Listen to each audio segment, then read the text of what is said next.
마태복음 7장 1절부터 8절까지를 읽었습니다. 공교롭게도 오늘 7장 1절은 비판하지 말라 이런 말로 시작이 됩니다. 어떻게 생각하면 지금 저와 여러분들이 경험하고 있는 이 시대, 지금 한국이 당면하고 있는 이 환경 속에서 비판하지 말라 라는 주제로 설교를 한다는 것이 쉽지는 않을 것 같다는 생각도 들 수 있습니다. 높은 분들은 이런저런 비리가 마구잡이로 막 드러나면서 나라 전체의 정치적 분위기가 흔들리고 있고, 또 너무너무 아픈 상처를 갖고 있는 분들, 세월호 참사 1주년이 되어서 그 아픈 상처들이 다시 드러나게 되고, 그 상처를 또 감싸주지는 못하고 더 긁어서 아프게 만드는 사람들, 그런 분들이 있는 이 시대에, 이 상황에 비판하지 말라라는 단어를 시작으로 삼아서 설교한다는 것이 쉬운 것 같지는 않다는 생각도 가질 수 있습니다. 그러나 우리가 생각하는 그 비판이라는 단어의 개념을 세상에 사용되고 있는 그런 비판이라는 개념으로 이해한다면 오늘 설교는 건너뛰어야만 합니다. 비판받아야 될 사람들이 분명히 있음에도 불구하고 성경을 통해서 보니까 비판하지 말라 그렇게 말한다면, 그렇게 생각할 수밖에 없다면 우리는 오늘 설교를 건너뛰어야만 합니다. 그러나 우리에게, 행복누림교회 성도인 저와 여러분에게 늘 계속해서 반복해서 강조하고 있는 내용이 하나 있습니다. 그게 뭐냐면, 우리가 공부하고 우리가 읽고 있는 이 책은 성경책이라는 사실입니다. 하나님께서 기록하셨고 하나님께서 말씀하신 내용이 기록되어 있는 책, 그 책이 성경책입니다. 사람이 기록한 것이 아니라, 사람의 기준으로, 사람의 개념으로 기록된 책이 아니라 하나님의 기준에서, 하나님의 마음으로, 하나님의 방법을 기록한 책이라는 사실입니다. 그렇기 때문에 비판받지 말라, 비판하지 말라라는 말이 이 시대의 상황 때문에 어려워해야 되는 그런 개념이 아니기에 오늘 설교를 여러분들과 함께 나누고자 합니다. 만약에 성경이 하나님의 기준이 아닌 죄의 원리로 기록되어 있다라고 생각하고, 또 죄의 원리로 읽고 죄의 방법으로 적용해야 한다고 해석해야 한다면, 그것은 성경이 아닌 책으로 만들어버리는 아주 훌륭한, 아주 탁월한 방법이 될 수 있을 것입니다. 하나님의 원리로, 하나님의 개념으로 기록이 되어 있는데 그 기록된 내용을 읽으면서 하나님의 원리가 아닌 죄의 원리로 읽어낸다면 그것은 성경책이 아닙니다. 자, 오늘 본문이 비판이라는 단어로 시작됩니다. 그래서 비판이라는 단어를 먼저 좀 바르게, 명확하게 이해를 하고 말씀을 읽어보도록 하겠습니다. 비판. 제가 인터넷에서 사전을 찾아봤습니다. 비판이라는 단어가 어떻게 뜻이 기록되어 있는지 봤습니다. 비판. 사물의 옳고 그름을 판단하여 밝히거나 잘못된 점을 지적함, 이렇게 되어 있습니다.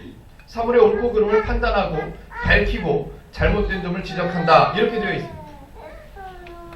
또 사전에는 그런 의미가 없습니다.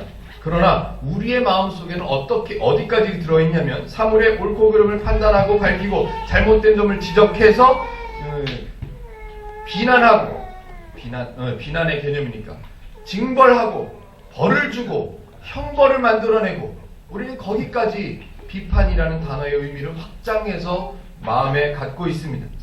그런데 사전에는 분명히 사물의 옳고 그름을 판단하고 밝히고 잘못된 점을 지적해내는 것, 그것을 비판이라고 했습니다. 예, 맞습니다. 거기까지만 생각하시기 바랍니다. 하나님의 기준을 잘 알고 있는 사람이라면 오늘 본문을 이해하는 것이 그렇게 어려울 것이라고 생각되지는 않습니다만, 우리에게는 사람이 갖고 있는 기준, 성경적으로 좀 냉정하게 표현하면 죄의 기준, 우리에게 익숙해져 있는 죄의 기준으로 읽으면 전혀 엉뚱한 내용으로 이해될 수밖에 없다는 것입니다. 죄의 기준으로 진행되는 비판에는 핀잔이나 형벌 같은 결과가 당연히 따라오게 되어 있습니다. 학교에서 학생들은 비판하게 되면 자기 기준으로 비판하죠. 물론 비판하게 되면 왕따라는 아이들이 생겨나게 되면 왕따를 당하는 아이들이 생겨나게 되어 있습니다. 결과가 분명히 따라온다는 말입니다. 마찬가지로 하나님의 기준으로 진행되는 비판에도 분명히 결과는 따라옵니다.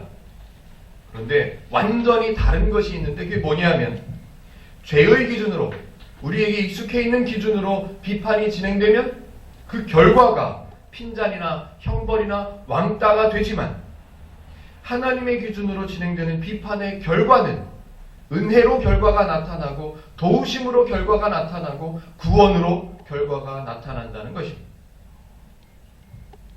비교해보죠. 어떤 A라는 사람이 있습니다. 그리고 B라는 사람이 있습니다. A라는 한 사람이 B라는 다른 사람을 비판한다고 생각해 보십시오. A는 B가 한 말이나 B라는 사람이 행한 행동들 중에서 옳지 않은 것을 발견하고 지적합니다. 그리고 그렇게 지적하는 비판 뒤에는 반드시 결과가 따라옵니다. 그 사람이 알아듣지 못하게 내 속으로 A라는 사람의 마음속으로 그 사람을 욕하게 되지요. 결과입니다. 때로는 너무너무 중요한 심각한 잘못을 발견했다. 그럼 비판한 뒤에 고소하죠. 아니면 도저히 참을 수 없을 지경에 이르면 때리기도 하죠. 아니면 자녀들에게 야단을 치기도 합니다. 어떤 모양으로든 B라는 사람은 그 A라는 사람이 비판한 비판의 결과를 받게 되어 있습니다. 그러나 지금 제가 예를 들어서 설명한 이 내용 중에 이 설명 중에 이 예 중에서 우리가 간과하면 안 되는 내용이 한두 가지가 있습니다. 첫 번째, A라는 사람이 B라는 사람을 비판하려면 A라는 사람에게 옳고 그름을 판별할 수 있는, 구분해낼 수 있는 기준이나 구분해낼 수 있는 능력이 있다는 것이 전제되어야 합니다. 성경에서 말하는 비판, 하나님의 관점에서 설명하려고 하는 비판은 그 사람이 구원이 있는가, 구원이 없는가, 그 사람에게 믿음이 있는가, 없는가, 이런 것들을 비판하는 것을 이야기합니다. 그런데 A라는 사람에게는 그렇게 죄를 구분해내거나 죄의 형태와 하나님의 기준을 구분해낼 수 있는 그게 옳다, 하나님의 것이다, 아니다, 그것은 죄의 것이다 라는 것을 구분해낼 수 있는 능력이 없다는 겁니다. 성경에서는 그렇게 아주 단정을 짓습니다. 사람에게는 하나님의 기준과 죄의 기준을 구분해낼 수 있는 능력이 없었다라는 것을 성경에서는 분명하게 제안하고 있습니다. 제시하고 있죠. 또 두 번째 생각해 봐야 될 내용은 이겁니다. A라는 사람이 옳고 그름을 하나님의 것과 죄의 것을 구분할 수 있다 칩시다. 불가능하지만 있다고 칩시다. 그렇다면 B라는 사람을 비판해도 되느냐? 한 가지가 더 생각되어야 합니다. A라는 사람이 하나님의 것과 죄의 것을 구분할 수 있는 능력이 있다고 치고 B라는 사람이 하나님의 행동, 하나님의 기준과 죄의 기준으로 구분해내서 B라는 사람이 죄의 기준이다 라고 비판하고 형벌을 주려면 A라는 사람은 하나님의 기준으로만 살고 있어야 가능합니다. 그런데 성경에서는 모든 사람이 어둠의 흑암에 앉아있는 백성이라고 표현하면서 하나님의 기준, 하나님의 원리로 살아낼 수 없는 사람인 것을 성경에서는 분명하게 드러내고 있습니다. 정리해보면 A라는 사람은 B라는 사람을 비판할 수 있는 기준이나 근거나 능력이나 행함이나 없습니다. 성경에서 말하고 있는 죄인에게 이 두 가지 조건은, 두 가지 기반은 존재하지 않는다라고 말을 합니다. 다시 말하면 비판할 수 없는 사람이 비판받을 수 없는 사람을 비판하고 있다라는 말입니다. 두 번째, 하나님이 사람을 비판하는 경우를 생각해 보시자고요. 조금 전에는 A라는 사람이 B라는 사람을 비판한 것을 얘기를 해봤습니다. 사람이 B라는 사람을 비판하는 경우를 생각해 보십시오. 하나님이 비판하지 않으신다. 하나님은 사랑의 하나님이시기 때문에 비판하지 않는다라는 개념은 접어두십시오. 왜냐하면 비판이라는 개념을 우리는 다시 한번 새기고 있습니다. 사전에도 뭐라고 되어 있냐면 옳고 그름을 판단하는 것, 옳고 그름을 가려내는 것, 잘못된 것을 집어내는 것, 그것까지만을 비판이라고 하면 형벌 아니고요. 자, 하나님은 사람을 비판하십니다. 이게 현재형으로 말하면 좀 그렇고요. 정확하게 표현하면 하나님은 사람을 비판하셨습니다. 성경에서 비판이라는 단어에 들어있는 깊은 다른 의미들을 좀 찾아보면 이렇습니다. 성경에서 비판이라는 말에는 판결, 간주한다, 심판한다, 판단한다, 심의한다, 이런 의미들이 다 들어있습니다. 하나님은 사람을 보시고 사람이 하나님을 잊어버려 하나님의 기준을 버리고 하나님의 원리를 잃어버려서 죄인이 되었다고 판결하셨습니다. 예, 판단하셨습니다. 비판하셨습니다. 하나님은 사람이 죄인이 되었다는 것을 비판하셨습니다. 판단하셨다는 사실이죠. 판결하셨다는 말입니다. 그리고 마찬가지로 하나님의 비판 이후에는 결과가 당연히 따라오게 되어 있습니다. 조금 전에 사람의 경우에 비판의 결과는 형벌이나 비난이 채찍이나 욕하는 거나 이런 것들이 결과로 따라온다고 했습니다. 잘 구분하십시오. 사람이 비판하면 비판의 결과로 그런 것들이 따라오지만 하나님께서 사람을 죄인이라고 비판하신 이후에 따라오는 결과는 은혜지요. 하나님께서 사람을 죄인으로 판단하신 후에 그 결과로 따라오는 것은 살려내야 되겠다는 결단이십니다. 형벌이 아닌 은혜가 따라온다는 사실입니다. A라는 사람이 옳고 그름을 하나님과 사람 사이에 단절되어 버린 관계를 회복할 수 있는 능력이 전혀 없기 때문에 자격도 없고 능력도 없다고 했습니다. 비판할 수 있는 자격도 없고 비판할 수 있는 능력도 없다고 했습니다. 왜냐하면 A라는 사람도 B라는 사람과 똑같은 죄인이기 때문에 그렇습니다.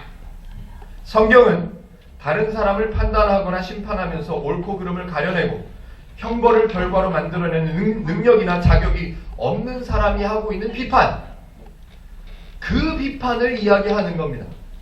우리가 알고 있는 대로 다른 사람 비판하지 마. 다른 사람 비판하면 그 사람에게 비판한 것처럼 너도 나중에 비판받아. 너도 나중에 욕먹고 너도 나중에 똑같이 손가락질 받아. 그러니까 비판하지 마. 라는 얘기를 하는 게 아니에요. 그런 윤리적인 가르침을 이야기하는 게 아니란 말입니다. 그 사람이 하는 그 비판을 이야기하는 거예요. 어떤 그 사람? 자격도 없고 능력도 없는 그 사람이 알지도 못하고 헤아리지도 못하는 그 사람이 하는 그 비판을 이야기하는 거예요. 그 비판. 마태복음 7장 1절부터 오늘 8절까지를 읽었는데요. 이 본문에 등장하는 비판이라는 단어는 우리에게 익숙해져 있는 그런 기준, 그런 원리, 그런 개념이 아닙니다. 다른 사람 지적하고 비판하고 그러지 마. 너도 똑같이 나중에 비판받아. 라는 그런 윤리적인 가르침이 아니라 하나님의 기준에서 볼 때 죄를 인지하지 못하고 있으면서도 죄를 판단할 수 있다고 생각하는 사람들의 그 생각이, 그 기준이 잘못되었다고 지적해 주는 거예요. 제가 1절부터 이제 4절까지를 한번 읽어보겠습니다. 비판을 받지 아니하여거든 비판하지 말라. 너희가 비판하는 그 비판으로 너희가 비판을 받을 것이요 너희가 헤아리는 그 헤아림으로 너희가 헤아림을 받을 것입니다. 어찌하여 형제의 눈 속에 있는 티는 보고 내 눈 속에 있는 들보는 깨닫지 못하느냐. 보라, 내 눈 속에 들어 들보가 있는데 어찌하여 형제에게 말하기를 나로 내 눈 속에 있는 티를 빼게 하라 하겠느냐. 성경에서 그 비판, 그 헤아림이라고 강조하는 이유가 그겁니다. 비판하지 마! 라고 방법을 이야기하는 게 아니에요. 윤리적인 이야기를 하는 게 아니에요. 그 비판, 너희가 행하고 있는 그 비판 자체가 잘못되었다는 거예요. 그런데 죄의 원리가 익숙해 있는 사람, 하나님을 잘 모르는, 하나님의 원리를 전혀 배우려고 생각도 안 하고 성경이 하나님의 원리로 기록되었구나 라고 생각하지도 않는 분들에게는 본문이 그렇게 어려운 내용이 아닙니다. 그냥 읽으면 술술술 넘어가지요. 다른 사람의 행동이나 말을 비판하는 사람, 그 사람은 그와 비슷한 행동이나 말을 해가지고 나중에는 결국 똑같은 비판을 받게 돼. 그러니까 아예 다른 사람을 비판하지 말아야 된다 라는 윤리적인 교훈으로 읽어낼 수밖에 없기 때문에 어렵지 않습니다. 그냥 자동적으로 이해가 돼요. 어렵지 않아요. 그런데 제가 설교 처음에 강조드린 바와 같이 이 책은, 우리가 공부하고 있는 이 책은 사람의 기준으로 기록된 책이 아니라 하나님의 기준으로 기록된 책이에요. 2절과 3절에 하나님의 원리로 하는 비판이 아닌 죄의 원리로 행하던 비판, 그 헤아림을 지적하고 있다는 겁니다. 본문은 자신이 죄의 기준을 갖고 있음에도 불구하고 자신이 죄의 기준을 갖고 있으면서도 그걸 알아채지 못하고 그걸 인지하지 못하고 다른 사람을 손가락질하면서 저 사람이 죄인이라고 비판하는 그 비판하는 사람을, A라는 사람을 설명하는 거예요. 그런데 성경에서는 참 재미있게도 A라는 사람이 B라는 사람을 비판하고 있는 그 내용이 잘못되었다고 얘기하면서 그 B라는 사람을 어떻게 표현하고 있냐면 형제라고 설명하고 있습니다. 야, A라는 사람아, 너는 B라는 사람을 비난하고 있지, 비판하고 있지, B라는 사람이 죄인이라고 네가 판단하고 있지. 그런데 너하고 똑같은 수준, 너하고 똑같은 상황, 너하고 똑같은 똑같은 환경 속에 처해 있었던 똑같은 사람 형제야 라고, 형제라고 표현하고 있습니다. 형제라고. A라는 사람이 B라는 사람을 도둑놈이라고 도둑놈이라고 비판하지 말라. 이러면 기준이 있겠죠. 윤리적인 기준이 있겠죠. 도둑질한 사람을 A라는 사람을 비판하고 있다라고 말할 수 있겠죠. 그런데 성경에서는 그 B라는 사람을 형제라고 표현하고 있다는 거예요. A라는 사람이나 B라는 사람은 형제라는 거예요. 비판을 하는 사람이나 비판을 받고 있는 사람이나 형제라는 거예요.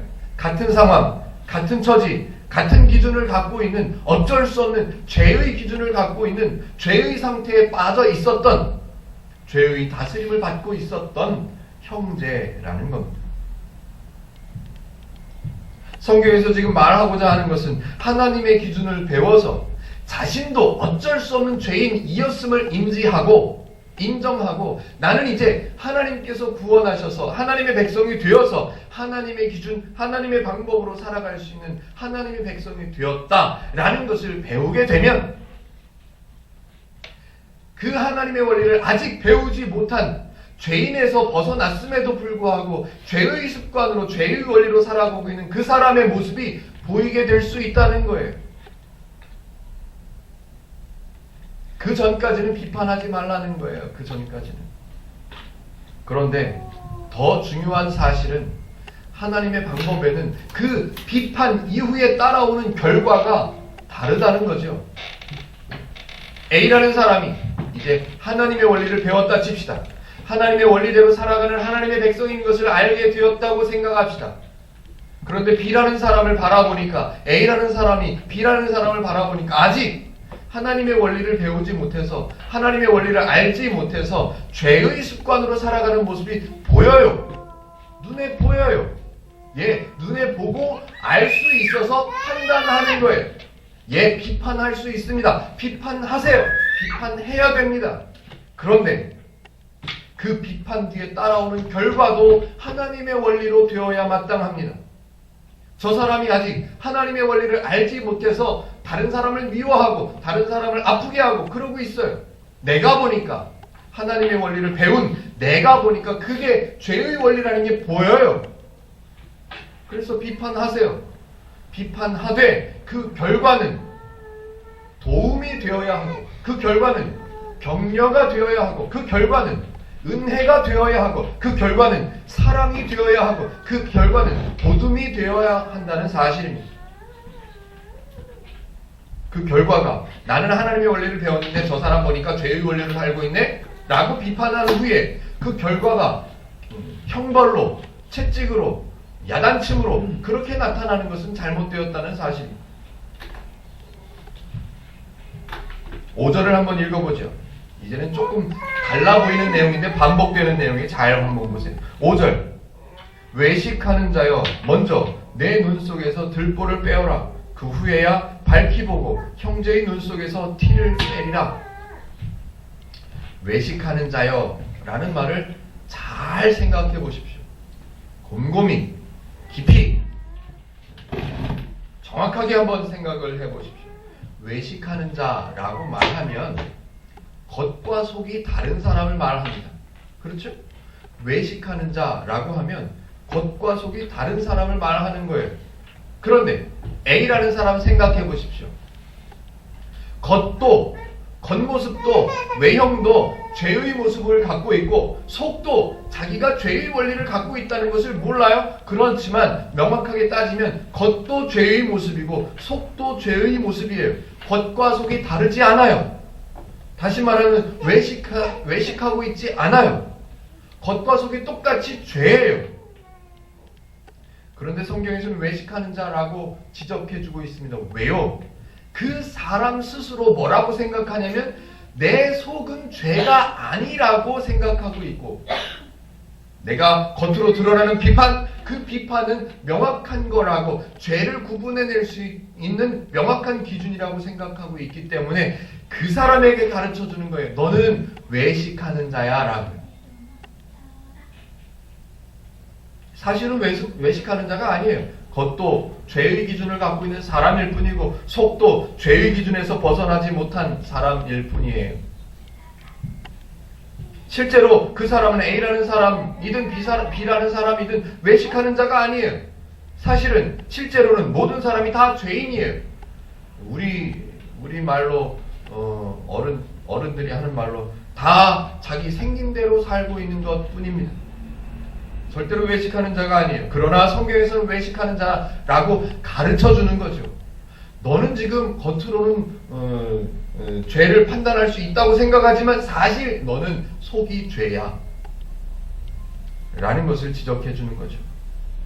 나는 선이고 저 사람은 죄야 라고 생각하기 때문에 너는 외식하는 자야 라고 지적해 주는 거죠. 그렇다면 마태복음은 왜 이 설명을 해야만 할까요? 마태복음이 왜 이런 내용을 1절부터 8절, 1절부터 6절까지의 내용을 5절까지의 내용을 설명해야만 했을까요? 아니 비판할 자격이 없는 사람이 비판을 한다 쳐요.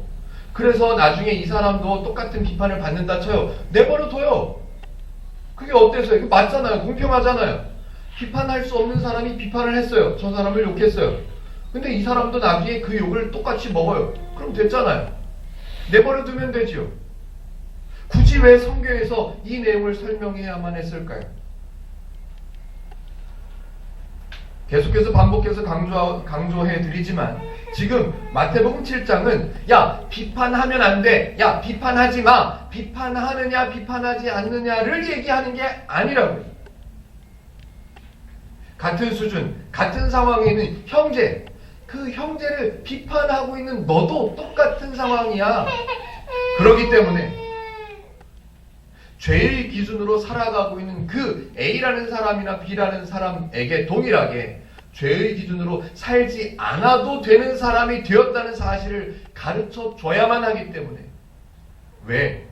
죄의 원리로 죄의 다스림을 받게 되면 상처가 되고 아픔이 되고 결과적으로 성경 표현으로 사망에 이르게 되기 때문에 하나님께서는 성경을 통해서, 예수님께서는 성경을 통해서 그 A라는 사람과 B라는 사람 모두에게 죄의 기준을 갖고 있었다는 사실을 분명하게 지적해주고, 하나님의 기준을 따라서, 세상의 기준 따라서, 죄의 기준을 따라서 비판하면서 서로 아파하지 말고 하나님의 기준으로 비판하고 하나님의 기준으로 그 결과를 경험하라고. 그렇기 때문에 분명히 이 내용은 성경에 등장해야만 합니다. 다음 절로 넘어가 보죠. 6절입니다. 6절 같이 한번 읽어주시겠습니까? 6절 시작. 거룩한 것을 개에게 주지 말며 너희 진주를 돼지 앞에 던지지 말라. 그들이 그것을 발로 밟고 돌이켜 너희를 찢어 상하게 할까 염려하라. 자, 지금까지, 조금 전까지 형제를 비판할 수 있는 능력이나 자격이 없음에도 불구하고 그 형제를 비판하고 있는 사람을, 그 생각을, 그 기준을 바꿔야 된다고 지적하고 있다고 설명을 드렸습니다. 자, A라는 사람이 B라는 사람을 비판한다는 것은 자기는 옳고 저 사람은 그르다, 나는 옳고 저 사람은 틀렸다 라고 생각하고 있다는 거예요. 이 사람은. 또 A라는 사람이 B라는 사람을 비판하는 데는 이런 생각도 숨어 있습니다. 나는 옳은 사람이고 저 사람은 틀린 사람이니까 나는 저 사람을 도와줘야지, 나는 저 사람을 도와서 이 세상이 밝아지도록 만들어 봐야지 라고 생각하고 저 사람을 비판하는 거예요. 그런 마음을, 그런 생각을, 그런 기준을 성경에서는 뭐라고 비유해서 설명하냐면 진주를, 거룩한 것을 개나 돼지에게 던져주는 거라고 설명하는 거예요. 한번 볼까요? 오늘 아침에 제가 설교 원고를 다 준비해놨다가 오늘 아침에 다시 한번 읽어보다가 인터넷에서 어떤 재미있는 글을 하나 읽었어요. 그래서 그 글을 한번 메모를 해와봤습니다. 한번 들어보세요. 어떤 젊은 청년이 페이스북인가 어디 썼다는 글이에요. 제목이 이거예요. 제목이 요즘 사람들이 쉽사리 예수를 믿지 않는 이유. 이게 제목이에요. 이 청년이 병원에 있었답니다. 병원에 있는데 어떤 아저씨가 매일매일 성경을 열심히 읽으면서 이 사람 저 사람에게 예수 믿으라는 말을 건네고 있었다고 합니다. 그런데 동시에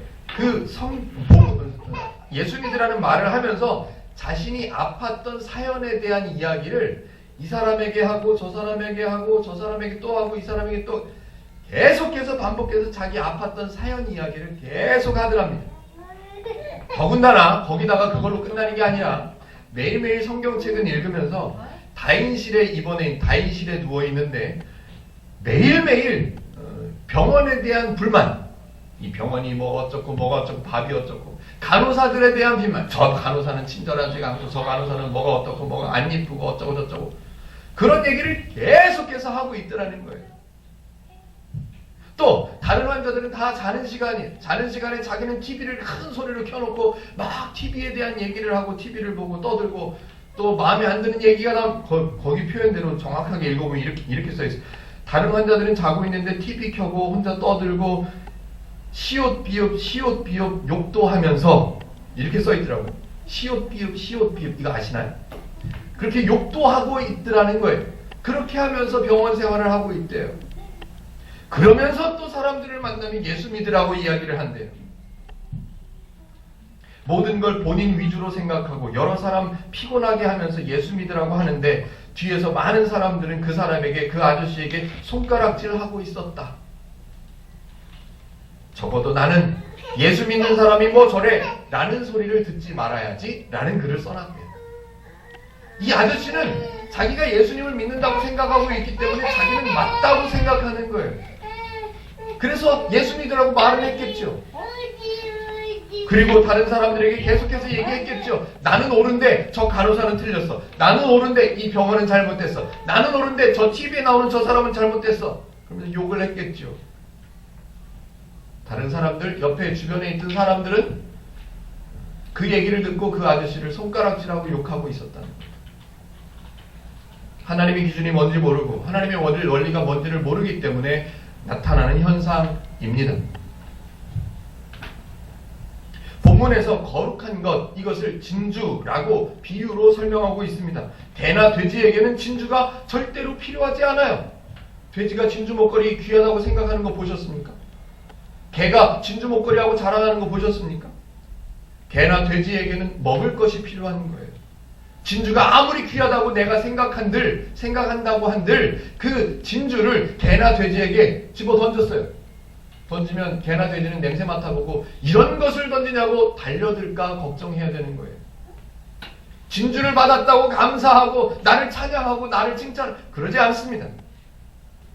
지금 얘기하는 것은 거룩한 것, 이 진주를 던져주는 그 행위가, 그 생각이 쟤도 진주를 좋게 생각할 거야 라고 생각하는 기준이 잘못됐다는 거예요. 진주라고 얘기하면 좀 이해가 어려울 수 있을 것 같아서 이해를 돕기 위해서 거룩한 것, 이것을 빛으로 한번 이해를 해보죠. 설명을 해보겠습니다. 거룩한 사람, 이 사람은 빛을 가진 사람이에요. 아직 거룩하지 못한 사람, 이 사람 빛이 없는 사람이에요. 그냥 어둠만 있는 사람이에요.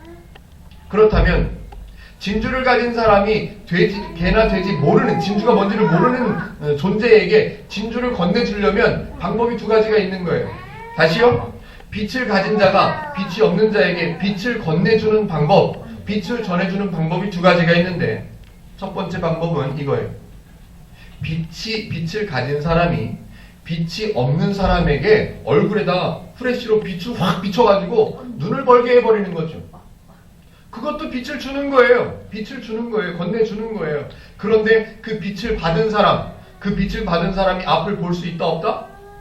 없다. 눈을 시력을 잃어버릴 수 있어요. 괜히 엄한 거 줘가지고 내 눈을 버리게 한 그 사람에게, 빛을 건네준 사람에게 칭찬하고 고마워할 거야? 아니면 달래들까요? 달래들죠. 그런데 하나님의 방법을 설명하는 건 이런 거예요. A라는 사람이, 빛을 가진 사람이 빛이 없는 사람에게 빛을 건네주는 방법이, 그 빛이 없는 사람, 어둠에 있는 사람 앞길에 빛을 비춰줘서 그 사람이 볼 수 있게 해주는 거예요. 이것도 빛을 건네주는 거죠.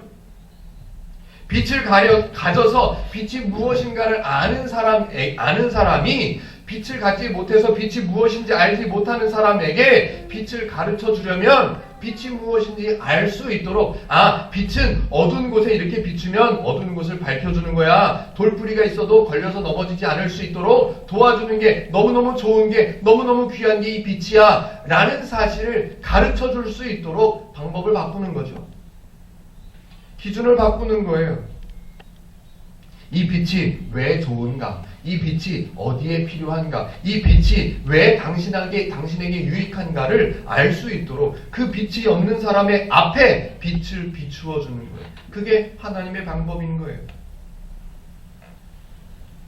나는 이 빛을 갖고 있으니까 너는 이 빛을 봐라. 빛을 눈에다 꽉! 끝나는 거예요. 마찬가지예요. 하나님께서 죄인을 향해서 구원을 완성해 놓으셨어요. 완성해 놓으시고 하시는 말씀이, 야! 너희는 죄인이었었는데 이제 내가 구원해서 너희는 내 백성이 되었다? 너는 내 백성이 됐으니까 절대로 죄의 모습으로는 행동하면 안 된다? 만약에라도 죄의 원리로 행동하는 모습이 내 눈에 띄기만 하면 너는 끝장이야.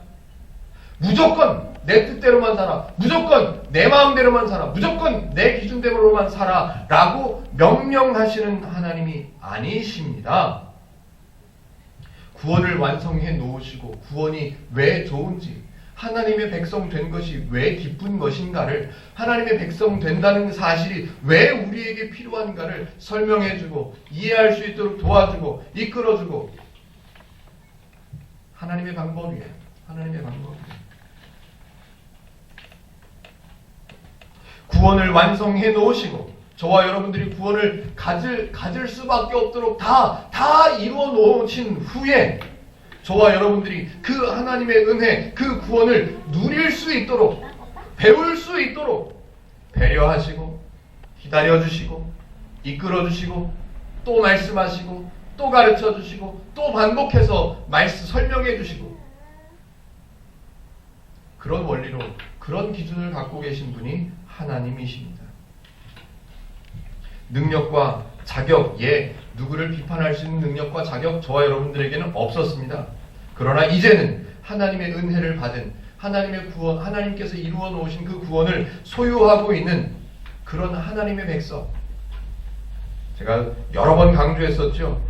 성경에서 지금 마태복음에서 하나님께서 계속해서 말씀하십니다. 너희들은 나를 아버지라고 불러, 아버지라고.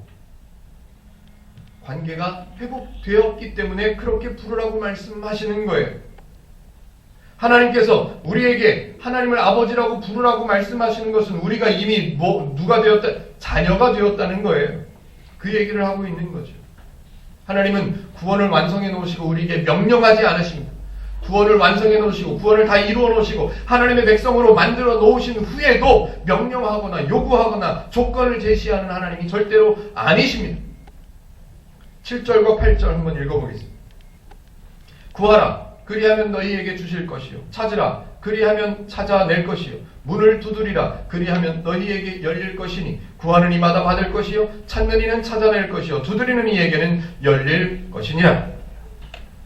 많이 읽었던 구절이죠. 그런데 잘 생각해 보세요. 6절까지 하나님의 기준, 하나님의 방법, 하나님의 원리를 설명했어요. 그렇게 건네주는 게 아니야. 구원을 누릴 수 있도록, 구원을 알 수 있도록, 구원을 배울 수 있도록 집어 던져주면 그 사람은 모르기 때문에 너한테 달려들 수밖에 없어. 그렇게 하지 말고 달려들지 않도록 그게 귀하다는 것을, 그게 소중하다는 것을, 그게 필요하다는 것을 알려주는 것이 하나님의 방법이야 라고 말씀해 놓고 갑자기 생뚱맞게 구해야 준다. 찾아야만 찾을 수 있어. 두드리지 않으면 어떻게 얻을 수 있겠냐? 두드려야 너희 앞에 열릴 거야. 라는 조건을 3가지나 제시하신다면 말이 안 되죠. 앞뒤가 다른 거예요. 앞에서는 좋은 얘기 해놓고 뒤에서는 열심히 구해야 된다. 열심히 찾아봐 한번 찾을 수 있을 거야. 열심히 두드리면 열릴 거야. 라는 조건으로 이해하는 분들이 참 많지요.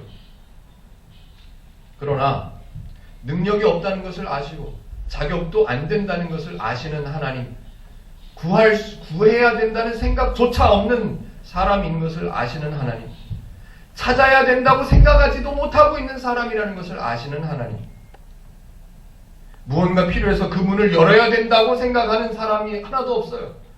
그 사람을 아시는 하나님께서 구해야 된다, 찾아야 된다, 두드려야 된다 라는 내용으로, 의미로 이야기하신다면 어울리지 않습니다. 아니, 어울리지 않을 뿐만이 아니라 너 구해야 은혜 받는다, 너 찾아야 은혜를 찾을 수 있어, 너 문을 두드리고 열어야 구원을 받을 수 있어 라고 얘기한다면 은혜일 수가 없는 거죠. 그게 무슨 은혜예요? 내가 구해서 찾았는데, 내가 찾아서 얻었는데, 내가 두드려서 열었는데 그게 무슨 은혜예요? 하나님은 지금 구해야 된다, 찾아야 된다, 두드려야 된다는 조건을 말씀하시는 게 아니에요. 단절되어 있었다고요. 단절되어 있었기 때문에 구해야 되는 이유도 모르고 구해야 되는 필요성도 모르고 구할 수 있는 존재인지 하나님이 나하고 어떤 관계인지도 모르는, 구해도 되는 건지 찾아도 되는 건지 두드려도 되는 건지를 인지하지 못하고 있는 사람들에게 하나님이 말씀하시는 거예요. 성경은 관계를 설명하는 거라고 말씀을 드렸었죠. 구해도 돼. 구해야 되는지 구해도 되는 건지를 알지 못했었지. 너희들 이제는 구해도 돼. 얻을 수 있어. 너네는 구해도 돼. 너하고 나의 관계는 구하면 안 되는, 절대로 구해서는 안 되는 그런 관계가 아니라 너하고 나는 회복된 관계이기 때문에 아버지한테 달라고 하듯이 구해.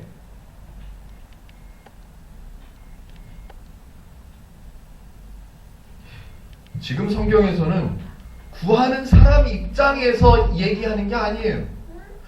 주시는 분을 말씀하고 있는 거예요. 구하는 사람 입장에서 말하고 있는 거라면 구하라, 그리하면 얻을 것이요. 그러면 구하는 방법을 알아야죠. 어떻게 구해야 될까? 40일 동안 새벽 기도를 하는 방법으로 구해볼까?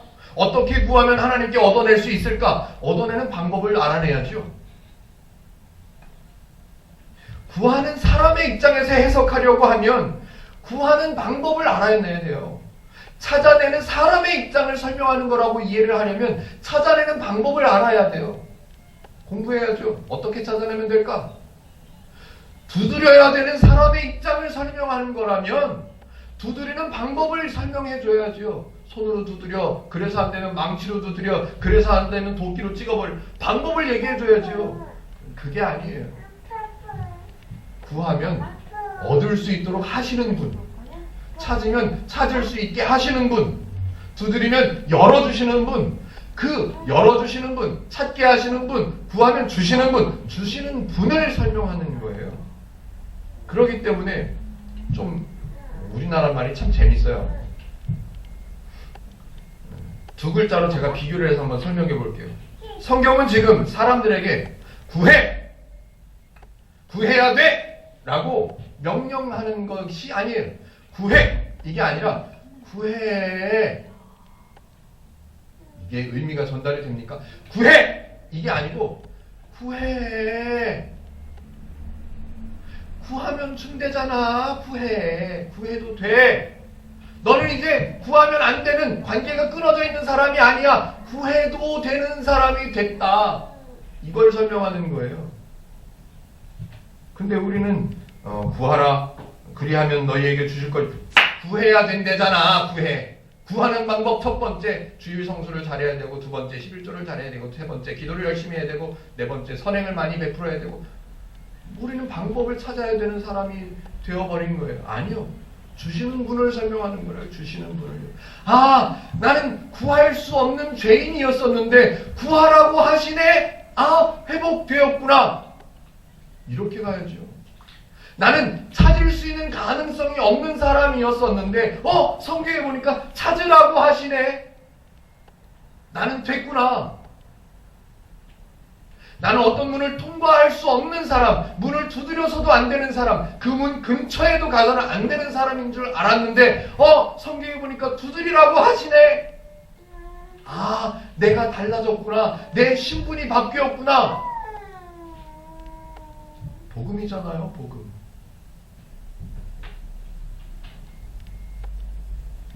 열심히 구해야만 얻을 수 있고, 애써서 찾아야만 찾을 수 있고, 쉬지 않고 열심히 두드려야만 열릴 수 있는 문이다 라는 사실을 그냥 던져주시고 공지해 주시는 말씀, 그런 성경, 그런 마태복음이라면, 야, 너희는 열심히 구해야 얻을 수 있다. 너희는 열심히 찾아야 찾을 수 있어. 너는 열심히 두드려야 열릴 수 있다 라고 공지하시는 거라면, 도대체 하나님은 죄인을 위해서 하신 일이 뭡니까? 도대체 예수님께서 이 땅에 사람의 몸을 입고 내려오신 이유가 뭐예요? 괜히 내려오셨어요. 그냥 말로만 하시지. 야, 열심히 구해. 그러면 얻을 수 있을 거야. 야, 열심히 찾아. 그러면 찾을 수도 있을걸? 야, 열심히 두드리면 열릴 수도 있을 거야. 라고 말씀하시면 되지. 뭐하러 이 땅에 사람의 몸을 입고 내려오시냐고. 하나님이 죄인을 위해서 행하신 게 뭐예요? 희생하신 게 뭐예요? 죽어주신 게 왜요? 뭐예요? 구해야 된다, 찾아야 된다, 두드려야 된다 라는 말씀을 하실 것 같으면 하나님께서는 죄인을 위해서 행하신 게 없는 거예요. 예수님께서는 이 땅에 내려오실 필요가 없었어요. 구할 줄 몰랐기 때문에. 찾아야 된다는 사실 자체를 인지하지 못하고 있는 어쩔 수 없는 죄인이었기 때문에 예수님은 이 땅에 내려오셔야만 했던 거예요. 하나님은 사람들, 죄인을 위해서 희생하셔야만 했던 거예요. 그래야만 구할 수 없었던 사람이 구할 수 있게 될 수 있기 때문에. 찾아야 된다는 생각 자체가 없었던 사람들이 하나님의 은혜를 찾을 수 있는 사람이 되도록 만드셔야 했기 때문에. 구원으로 이르게 하는 문이 있는데 그 문으로 통과할 수 있다는 사실을 알게 하셔야 되기 때문에 하나님은 희생하셨던 거죠. 우리가 두드려야만 통과할 수 있다는 사실을 알려주시려면 하나님은 희생하실 필요도 없고 예수님은 이 땅에 내려오실 필요도 없었던 거죠. 우리는, 저와 여러분들은 하나님과의 관계가 회복된 성도라는 사실을 우리는 분명히 인지해야만 합니다.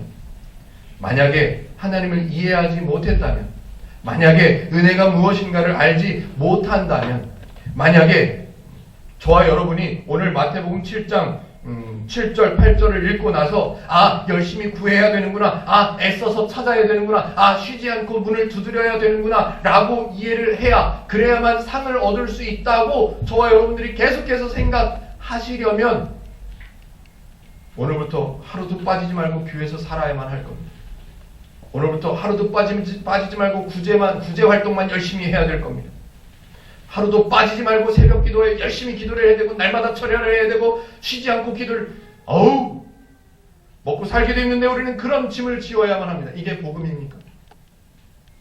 아니요. 저와 여러분은 하나님과의 관계가 회복된 성도라는 사실을 가르쳐주는 내용이 기록되어 있는 거예요. 구할 줄 몰랐지, 구해야 된다는 사실을 몰랐지, 구해도 되는 하나님인 것을 알지 못했었지, 이제 내가 다 해결했으니까 너는 이제 구해도 되는 사람이야. 구해. 내가 다 만들어놨어. 보기만 하면 찾아야 된다는 마음만 가지면 무조건 다 찾을 수 있어. 내가 문을 다 열어놨어. 두드릴 필요도 없어. 그런데 두드려도 되는 사람이 되었다는 것을 가르쳐 주시는 말씀인 거예요. 저는 오늘 설교의 제목을 구하라, 찾으라, 두드리라, 설교의 제목을 이렇게 한번 써봤습니다. 하나님을 모르는 사람에게는 구하라, 찾으라, 두드리라 라는 말이 명령이 될 수밖에 없는 거예요. 숙제가 될 수밖에 없는 거예요. 짐이 될 수밖에 없는 거예요. 하나님으로부터 상을 받으려면, 남들보다 더 큰 상을 받으려면, 비교할 수 없을 만큼 큰 상을 받으려면 더 찾아야 되는구나, 더 구해야 되는구나, 더 열심히 두드려야 되는구나 라는 조건으로밖에 이해될 수 없는 거예요. 그런데 하나님을 아는 사람, 하나님의 원리를 배운 사람이라면 구하라, 얼마나 기뻐요. 구할 수 없는 나였었는데 이제 구하라고 하시는 걸 보니까 나는 해결됐구나.